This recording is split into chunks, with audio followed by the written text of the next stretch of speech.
Fantastic.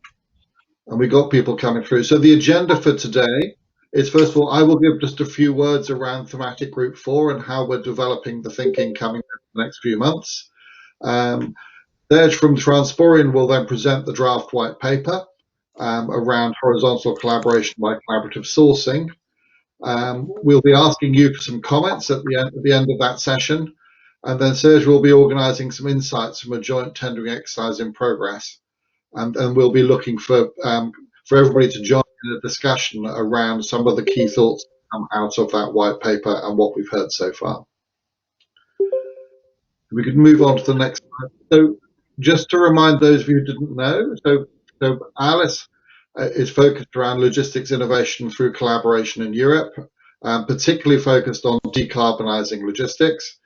And we run together, we have 7 of us who together run this thematic group 4, looking at the global supply network coordination collaboration.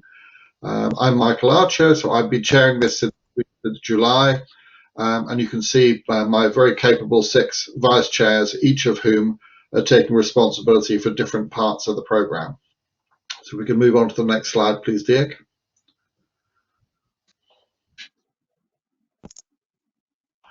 So within the programme, if you look at this with the image at the bottom right-hand corner here, this is an image that comes out of some of the work that's been happening in Alice in terms of how we approach it. And on the left-hand side, so on each of the rows there, so Jan Tora and I are leading the work in Alice around increasing load optimization factors, and Serge and Jan Tora leading the work around reducing empty moves in kilometres, of which this is part today. Serge and Elvina leading the work around the shift to rail and waterways. We don't have anybody at the moment leading the work around reducing empty storage and space. If we find suitable vice chairs who want to lead that, we'll bring that in at a future date. And then Janneke and Bas at the top are leading the work around targeting and learning. So how do we actually make sure that we're acting in the places that make a real difference? But the key to what we're trying to do at the moment with this group is we're trying to say, how do we move collaboration to scale? Recognizing the limitations of what is Alice's role, but actually saying we want to make sure that we're not just innovating together, but those innovations are turning into real scale and impact. If you could move on to the next slide, please, Dirk. Yeah. So we've set up a series of webinars, of which this is the first one, around horizontal collaboration. The plan at the moment is to do them at 2 o'clock Central European time on the 2nd Tuesday of each month through the year of 2022. The next one will be about understanding the 80-20 rule on the carbon footprint of FMCG distribution. So are we actually concentrating in all the right places? So I think collectively we've done a lot of work on different forms of solutions, but the question is, are we focusing all our energy in the places that will make the most difference, or are we still spending too much time in a few places that feel attractive to us?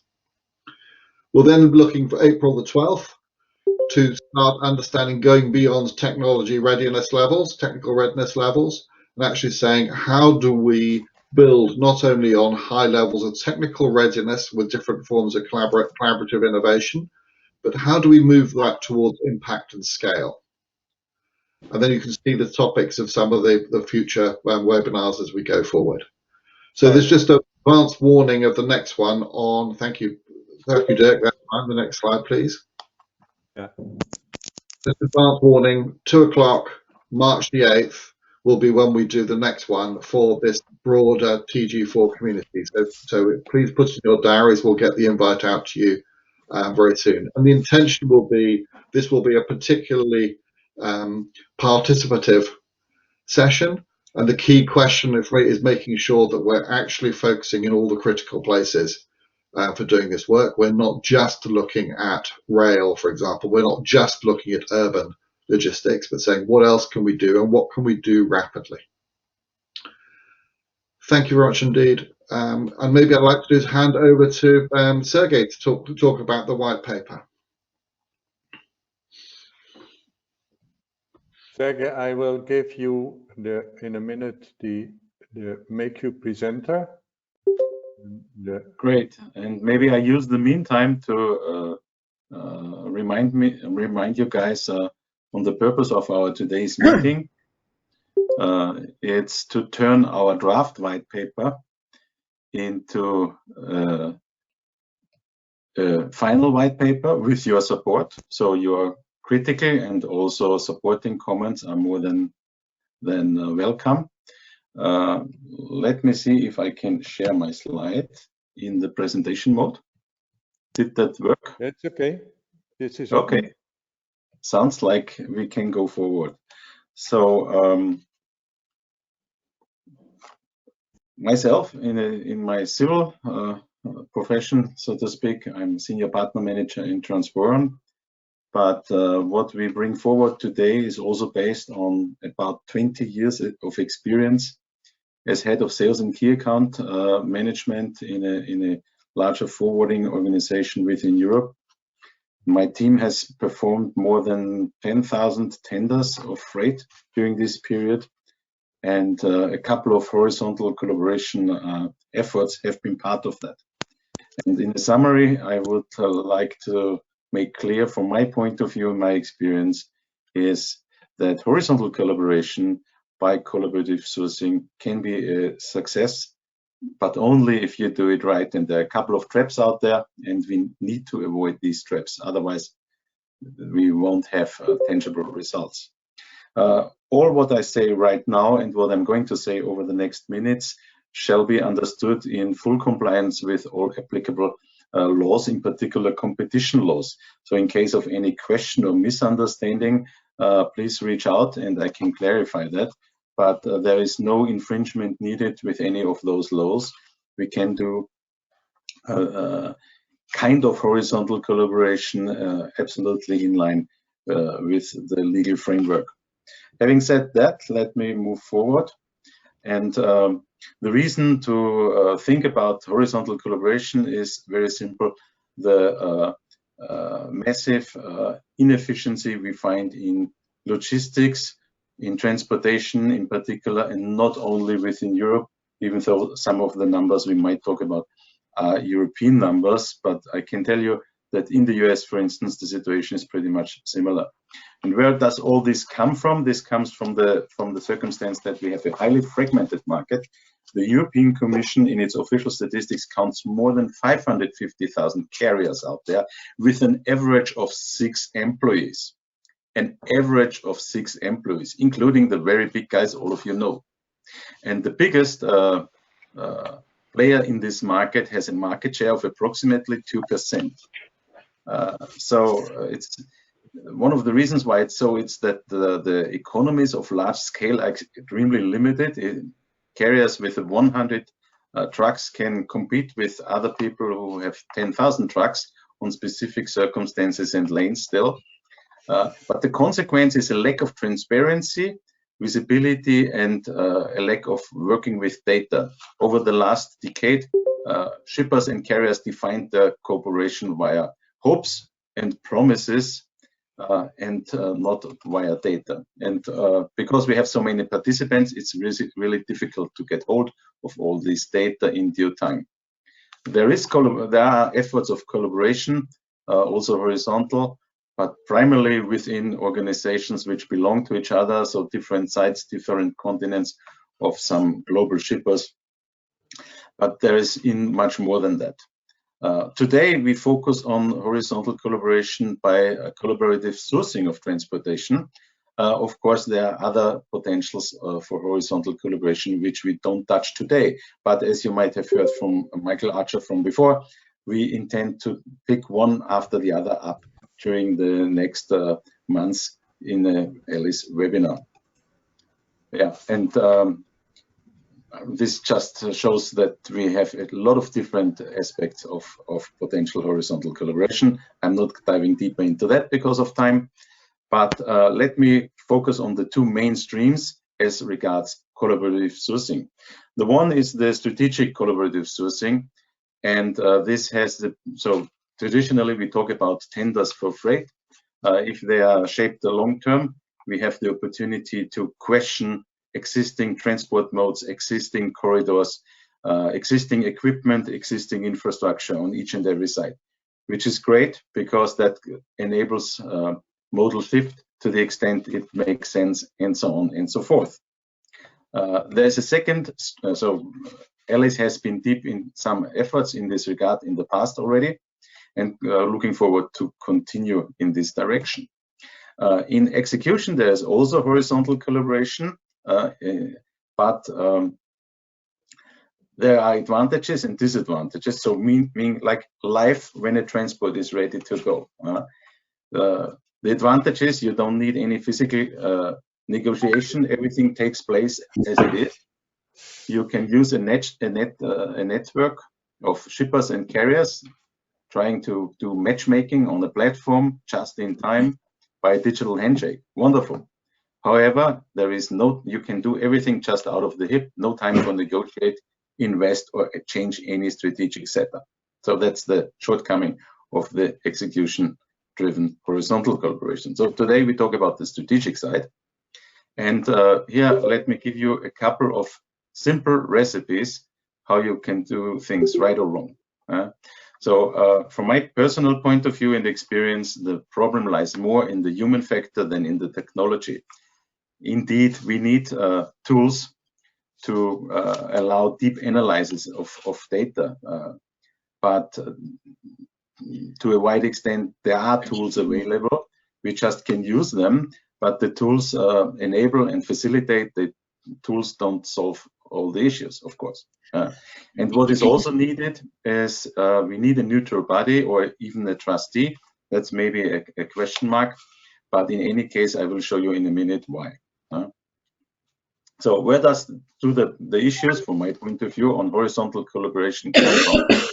First of all, the purchasing organization faces a loss of purchasing power. Sometimes maybe a loss of the face, so to speak. They are afraid risking their existing relations to incumbent suppliers, hopefully high-performing incumbent suppliers, and question whether new suppliers might mess up the service level and cause issues. In principle, not very much different from a distributed decision-making organization within one company. So of course there's an upside and a potential. First of all, it must be clear that incumbent suppliers do not only risk to lose business, like they do in every tender exercise, but they can also win new business. A strong recommendation goes out not to tender in a joint tender exercise 100% of your volumes. This leads to a situation where you put yourself in an uncomfortable corner. It's rather better to infuse some 50% or maybe less than that into a joint tender, but be really committed to make these volumes available. That leaves room for balancing and risk mitigation. And finally, everything can be solved by transparency. You want to have a minimum price target, put it in. You have some thresholds on transit time, put it in. You want to maintain a premium to change for incumbents, no trouble. Make it clear. Everyone will understand it, and incumbents might even appreciate that. So what is a premium to change is like a 2 or 3% advantage for incumbent supplier, because you might claim that changing the supplier is also causing costs and other consequences. So everything is possible, just put it in. What does not work is if you maintain some thoughts in your head, you don't share them with the public, and then afterwards everyone is disappointed. Strongly important is that the shippers are committed. We have seen a couple of tenders where shippers have not firmly committed themselves, which leads to a tremendous lack of trust of such exercises. Some people believe they win business because of what they see in front of their own eyes, and later on they hear, yes, you know, we went back to our existing supplier and he was approving to have the same rates or whatever. This is just absolutely a no-go. It's important that you enter only lanes and volumes into such a joint tender exercise which are also there. and realistically will stay there. To put some dreams into is counterproductive. Imagine the use case that people try to make some kind of round trips, and then the one leg doesn't exist. What was all the effort for? For nothing. Obviously, lanes with an excessive volatility, with very high with very low frequency, or a high probability they will disappear, make absolutely no sense. Yeah. So, and also the communication of the nomination should be done by the neutral body as a neutral institution for the entire tender. However, the individual contract should stay with the individual shipper late stage. Data sharing must be adhered to, and privacy must be respected. That's one more reason to have a neutral body. And also for the neutral body, the data must be used only to the extent and also within the time frame where it's fit for the purpose, and not for longer than that. There's no need to share detailed road addresses in such a tender exercise, and anything which could identify one of the shippers in such an exercise to an extent which is not desirable. Of course, again, transparency counts. Put the real loading equipment into, and I've seen people who came with inventing new complications, asking for equipment they have never asked their suppliers just to make it more difficult. This is a no-go. Don't do that. And if you need gooseneck trailers, for instance, which is a pretty exotic equipment, maybe you don't put that lane into the joint tender. I strongly recommend to predefine routings and maybe even terminals to avoid intransparency also on the bidding side. And if you have any minimum service expectations, please share them. Individuals like currency, extra costs, payment terms, there's no need to get that harmonized. Stay with what you feel fine with. Just make it transparent, means visible on your lane level. And the same accounts in principle for applicable law. What I strongly recommend is to adhere to compulsory law. Of course, I should say, but for some people it's not given by nature. I'm coming to the end of my presentation. There's a lot of in for everybody by lane bundling and showing robust opportunities. Don't throw just lanes into a basket and there is nothing connected between those and think, okay, if more people join in, it will have some benefit. Don't do that. Put only lanes in where people can really extract some specific benefits from this exercise. For instance, round trips. Round trips are very welcome. It can also be bundling volumes into one direction, so we can shift the modes, increase ferry frequencies, and so on. Triangles are typically overestimated. Very few logistic service providers can do triangles, so big question mark on that. And it's also important to remind you, if you bundle lanes with each other, the equipment and the other requirements should be in line with each other. It makes no sense to run a box trailer in one direction and a curtain sighter into the other. So of course that makes no sense. And allow the bidders to really provide a conditional offering based on bundles, because this is delivering the real advantage in that exercise. Having said that, I was asked to share with you very few high-level insights on an exercise my colleagues in Transport do here in this same context. And just it's not time to invite you guys to join that in, and that's not the purpose of our today's webinar indeed. But because we are already progressing as we speak, if you have any interest to participate in a joint tender, the easiest way is to reach out either to Michael Archer or to myself, and we're gonna discuss how we can help you, what we could recommend outside of this webinar.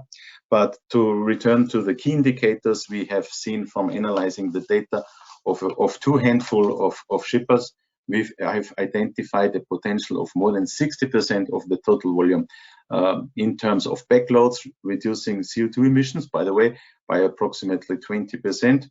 We have seen a potential of more than 30%, where we can balance different volatilities and seasonalities with each other, so in one direction. And finally, we have seen a potential for modal shift on 50% of the total volume, which we have seen, and that can trigger CO2 savings of up to 70%. So just a few exciting data what horizontal collaboration can bring to us, and that makes me arriving at the end of my presentation. I should stop sharing, or how can I do this? I can take it over from you. Fantastic. Let's see if that works. Yes. Michael, do you want to add, or do we do some questions now, or do we go to the Slido? What is your preference? I think it's good now to use the Slido in order to provoke some thoughts and move on to discussion. Yeah. Okay. So if everybody wants to, let's say, to join at slido.com, #Alice. If you do it on your mobile, then the questions will appear. I hope that this will work.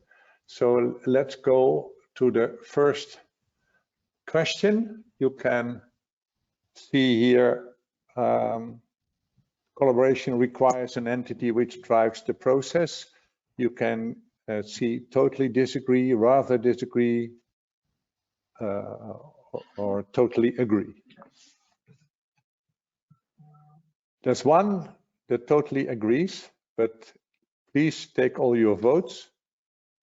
I have only 5 votes so far, so I leave some time that you all can connect to it, because it's good that we have that kind of results, and we will discuss these results after we have went to all the questions. Dirk, I don't seem. I did the QR code. Yeah. I've got up. I'm trying to get to the live poll, but I don't seem to get it. Yeah, if you go to slido.com and then you do. I've got that. Yeah. Hashtag Alice in capital. Yeah, I did that as well. Then you should be in. Yeah, I don't know. I'm in. So I have the same problem, but I can try once more. So let me see how we can help you.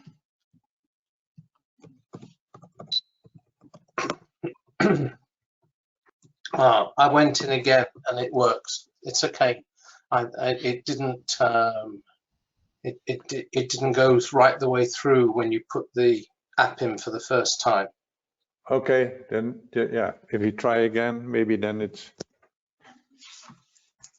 Janneke, you also have it? Yes, I also had to restart. Yeah. Okay. Then we wait a few seconds and then we go to the next one. Yes. Okay, we have 29 votes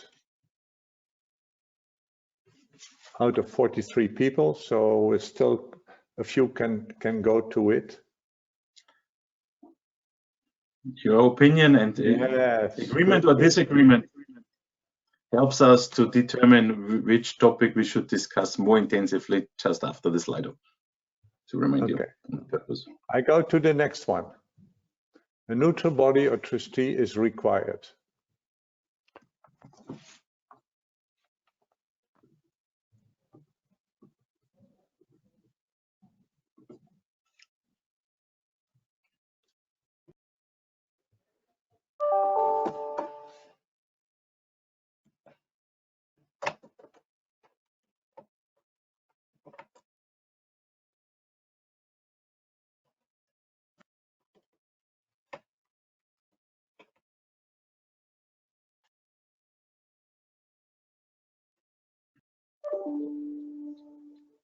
I think something when, oh yeah, it switches all the time from the top to the bottom. I thought I made it wrong, but it switches what the best is on the top, you see. Okay. Yeah, but it's We go- interesting to see the Yeah, difference. this is nice. I go to the next one. Full commitment from the shippers is needed.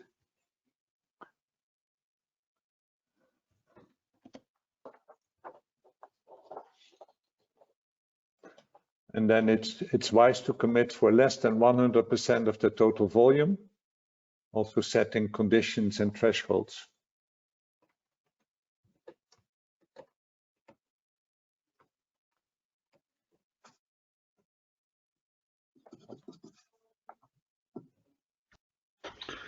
Can I encourage people to use the chat just to put in any thinking as they sit there saying it depends? Enter on the chat any thoughts as to what it depends on.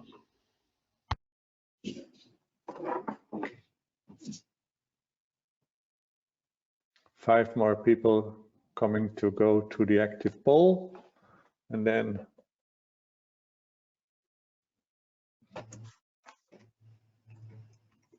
I think everybody agrees that we need shippers. That's a good thing. Okay, we go to the next one. A powerful tool for analysis, tendering, and lane bundling is key, so that you can really look to the combination and get all the data.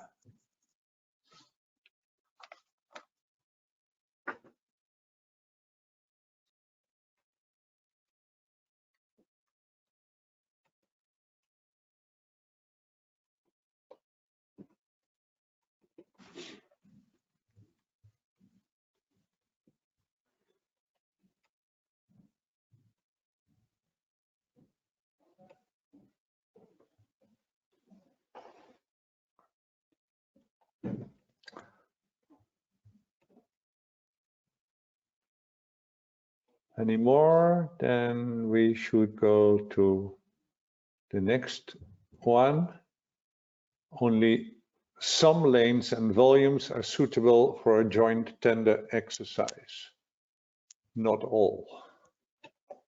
So an exercise first with higher volumes, lower volatility, free from exotic requirements, and ideally lanes which match to shape bundles.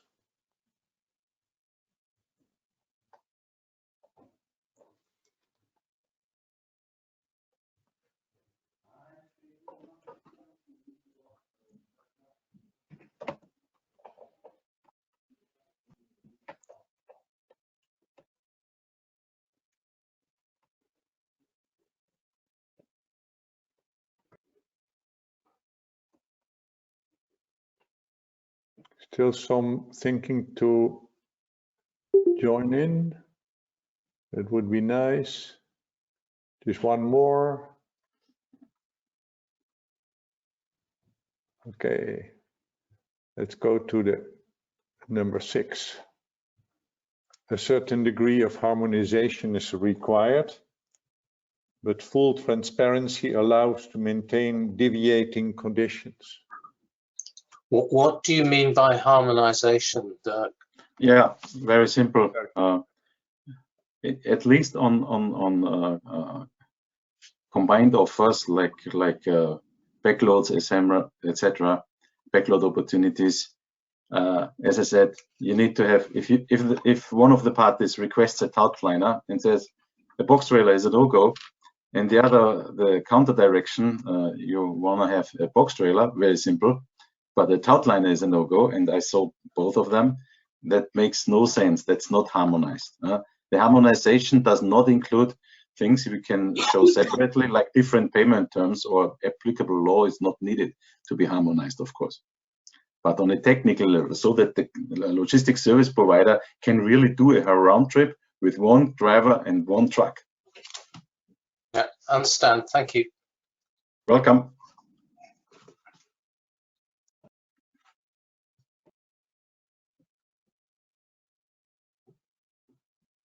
Okay,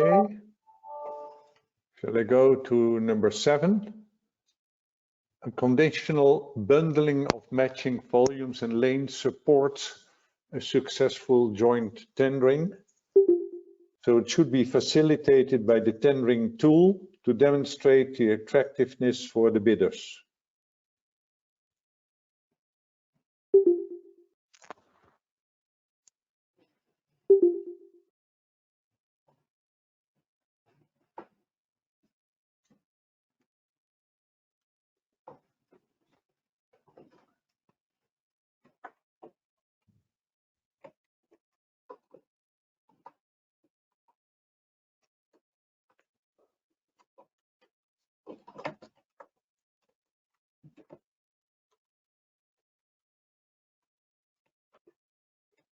Okay, we have 24 again, and then we have the last one.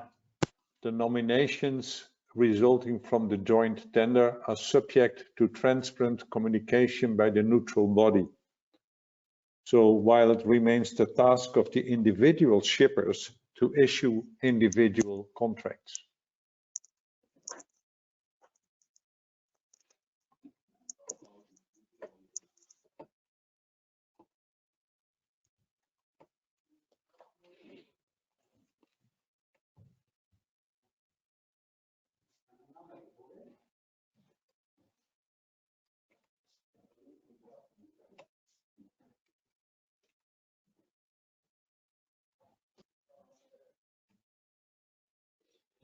Okay, I'm waiting for the last 1, 2, 3. Then I think we should lock the voting. And then we can have a look to all the results. How do we deal with it? Shall I go back to the first question, and then we have some discussions around it? Yeah, Lock this maybe one. I The lock question, this one as, sorry. perhaps you could also start with the number 2, where we have the big difference between totally agree and rather disagree. Yeah, I know, but then we take them all. Maybe we say, okay, nothing to add to this one, and then we go through step by step. Okay. I think this is a very important question, and therefore it needs discussion. yes. Okay. Steve? Well, I think there is a fundamental question, which is how much does collaboration require any entity to drive a process? Because it depends what you mean by collaboration. If you mean sitting down with a partner and collaborating in some detail, all the competition laws are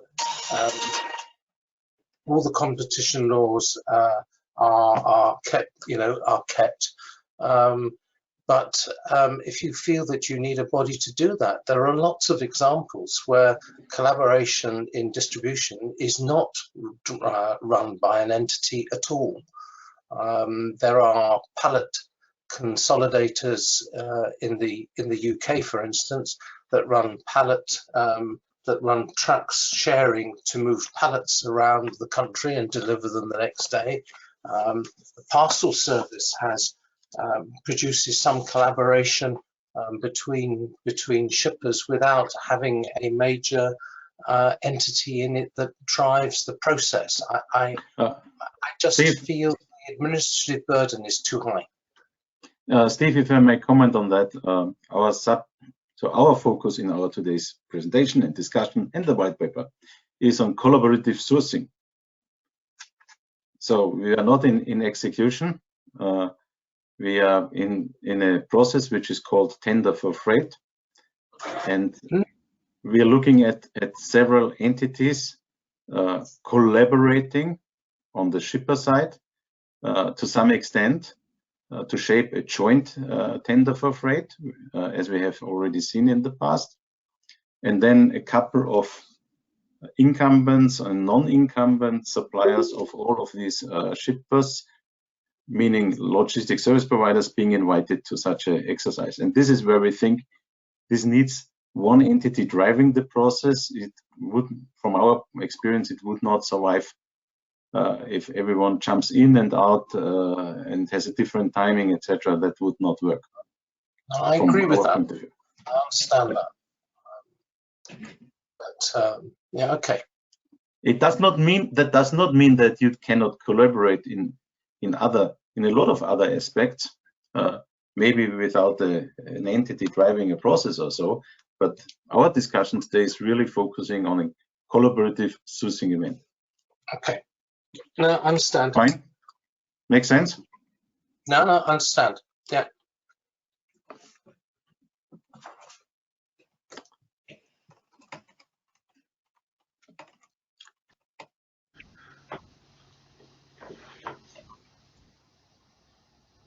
Sorry, I was muted. I just go to the next one. Neutral body or trustee is required.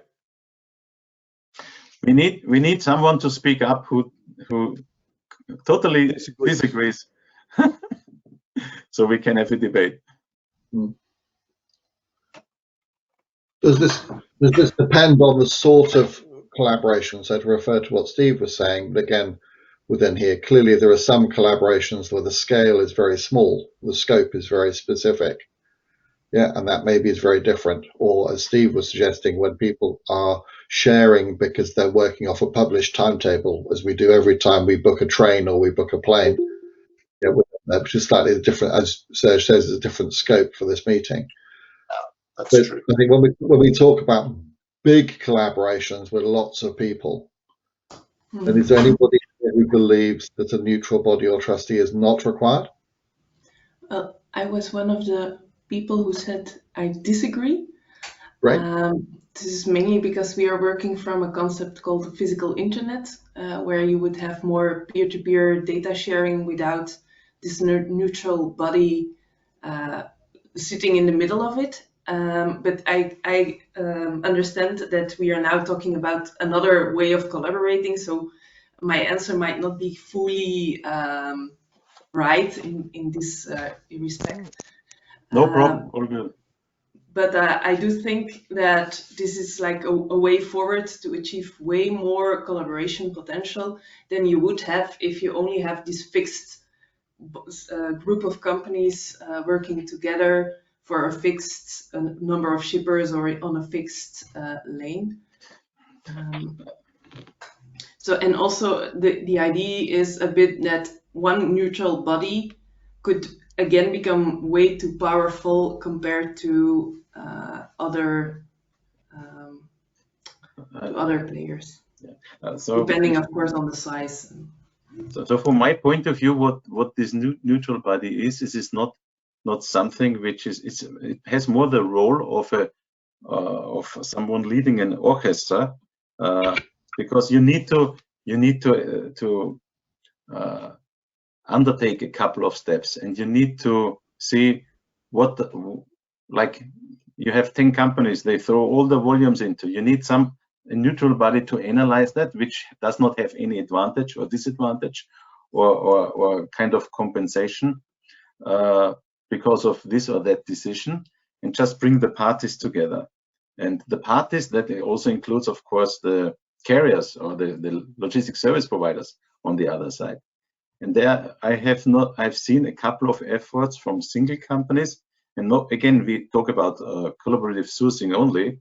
I've just think in the last hours I saw a wonderful collaboration project between JEP and I think it was Coca-Cola, but that was a two-folded exercise, but not a collaborative sourcing event.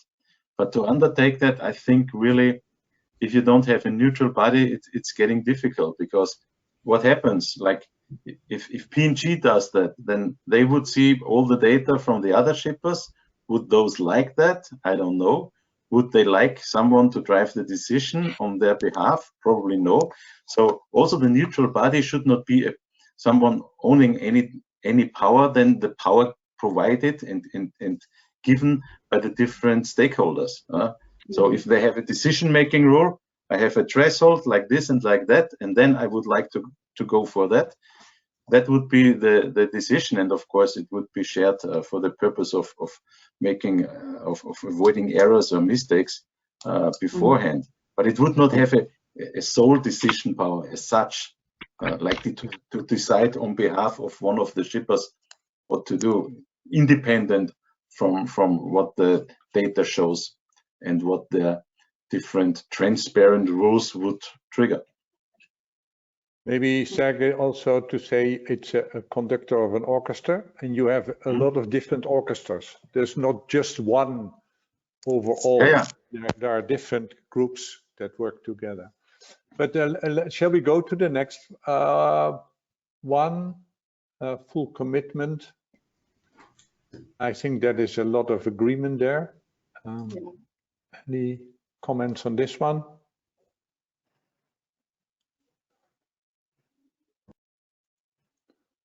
Well, it's actually quite many that's just rather agree, and then it would be interesting to know why just rather. Would it be it's just a sort of, so that it doesn't need to be full committed, or which boundaries, which limitations? Yeah. Anyone wants to react on rather disagree or rather agree? Hi, Dirk. I wrote rather agree, and that was because the question was a bit funny. It says full commitment, and then you had a subtext that says, but you don't have to give all your lanes. So yeah, but it wasn't really full commitment, was it? Yeah. No, but you don't need to give your full lanes 100% of all your volume, but the ones you give, you need commitment. That is, I think, what we did. But maybe I might explain. I think the question was a bit funny. Totally correct. In contrary, it was my recommendation from before that I would strongly recommend not to throw 100% of your volumes into such a joint tendering basket, because that makes you feel uncomfortable, and there's no need to do so. But if whatever you put there should not be speculative or maybe exists, this is really not good then. But the commitment would not go beyond the commitment you would take at any individual tender. Of course, your lanes can always be subject to volatility or an impact from a third party, and you would not be responsible for. And these things are taken as given and understood in the entire business. So that's not the concern. The concern is that people throw volumes into the tender and then take completely without any other good reason, just because they say, okay, I changed my mind. This is not available anymore. And to be honest, my previous employer, that's not Transform, obviously, has won a couple of businesses via horizontal collaboration tenders.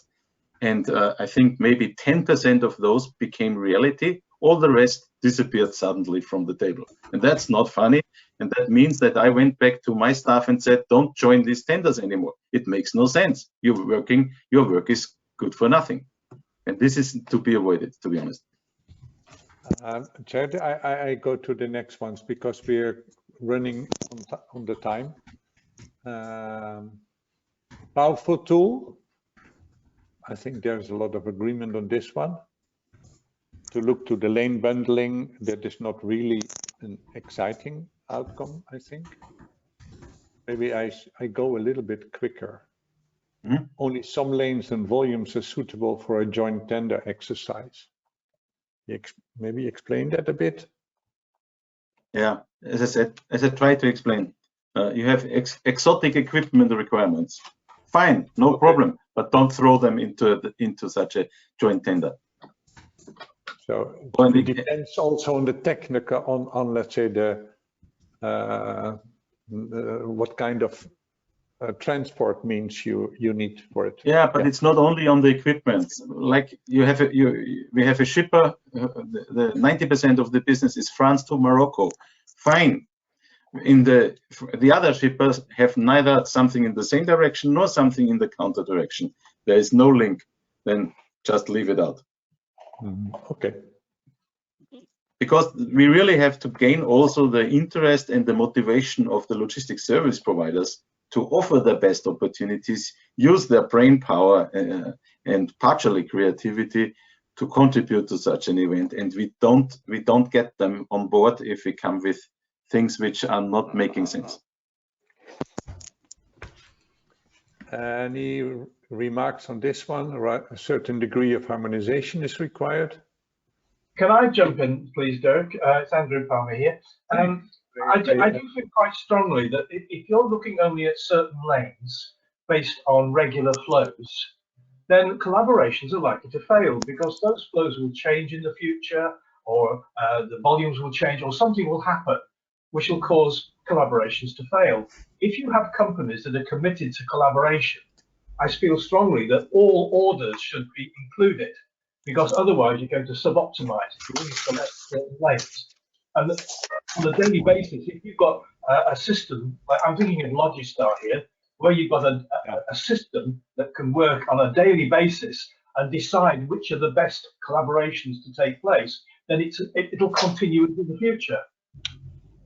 Yeah, but that means, so first of all, the second thing you just mentioned is more like a collaboration on an execution level. So when the transport is getting ready to be planned and shipped, this is a completely different exercise from my point of view. I totally accept that. But if you're going into tender for a system, for a collaboration, I think companies need to think in terms of totally supporting collaboration and including everything.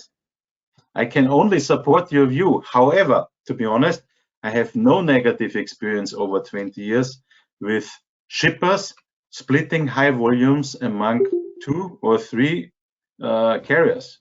And if we say, okay, instead of the biggest carrier, we move this 50% of my total volume into the joint tender exercise, and the other 50 I don't throw in here. I just pursue with the incumbents. I'm keeping entertained. This is fine, no problem for me. Of course, in theory, everyone can always abuse commitments at a later stage, but this is something which I would not see a big problem in here, because this takes place very seldom. What happens more often is that you get some volumes and you don't get anything at all out of the tender because some people reconsider, and that's not working. No, I accept that. But I think if you're looking to the physical internet in the future, then it has to be everything, or not just something. Yeah, physical internet is related to that, but of course, physical internet is again on execution level, because you see the idea is to share among different parties what happens live at the very moment. So these are different kind of decisions. So maybe, I don't know, in 20, 30 years from now, we don't need any strategic tenders, but maybe we need them, because on physical internet, live information, online, real-time information, we cannot move movements to other modalities and increase the sailings of ferries to capture all this. This would not work. So great things. We will take this up later this year, this execution level collaboration. Okay, thanks, Serge. I did the next one, but maybe I switch to the last one, the nomination, because I'm looking at the time, and then maybe you should make some closing remarks, Michael. This one. Do I take it that the results of this question is basically that those people who took part in the tender see the results of the whole tender? It doesn't get published any wider than that. No, absolutely, because if a logistics service provider participates in a tender exercise, there will be a certain point of time when he or she will be informed about nominations or non-nominations on one very day. And my belief is that this should be still exercised centrally from this neutral body doing the tender.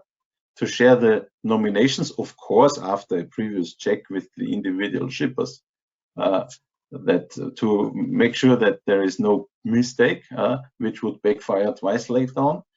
But and then afterwards, a logistics service provider might get 10 different individual contracts in context from the by individual shippers. What I do not see is that the shippers send their nominations out directly, one by one, because of lane bundling between different shippers. The lane bundling would suddenly disappear. Logistics service providers would have a blind spots, have question marks, say, should I commit to them? I offered a conditional bundle, and so on. No, I agree with you. No, I answered correctly. Thank you. Okay, maybe looking to the time, we're running out already 10 minutes nearly. Michael, could you wrap Yes. up and go to the next steps? Thank you. Okay, Dirk, thank you very much indeed. Sergey, thank you very much indeed for sharing what the experience from Transporion. I clearly want to emphasize from an analyst point of view that Transporion aren't the only people who are playing in this space. There are a number of other companies out that do that. But what we're trying to do as Alice is to encourage everybody to decarbonize, to collaborate as best they can using the full range of tools that are out there. I think a lot of the conversation that we've had has reflected the fact that there are different forms of collaboration and different ways of going about it. And the key trick is to make sure that where we have companies that have got semi-automated or fully automated processes for doing things, we choose the right approach for the right collaboration. But thank you, Sergey, very much indeed. That's extremely helpful. Before we close, I would just like to again remind you that we will be having more of these webinars, as we go forward. The intention is to live off the feedback. So please go into the chat section and give us feedback, good and bad, about how today went, what you found it, what your expectations were. That'll be useful for us in making sure that we make the next one on the 8th of March more productive. The topic for the one on the 8th of March is going to be all about really to what extent do we understand well enough where the carbon footprint of FMCG distribution lies. So, how much do we think we can actually improve? If we could move everything that could qualify for multimodal transport, how much impact would that actually have? And how much is left that needs to be done by road? And can we wait for trucks to become fully electric? We need collaboration in different forms to step into the gap. And that will very much be an interactive session. We'll be looking for people to take part in that conversation. We will come with a first iteration, but we will very much be looking for guidance from people as to whether that we should be focusing on getting more accurate in the measurement system, or we should just be getting on with doing. So thank you very much indeed. Thank you to Sergey, thank you to Dirk, thank you to everybody who's participated. And we very much look forward to seeing you on the 8th. I leave an invitation from Dirk shortly to that session. Thank you, everybody.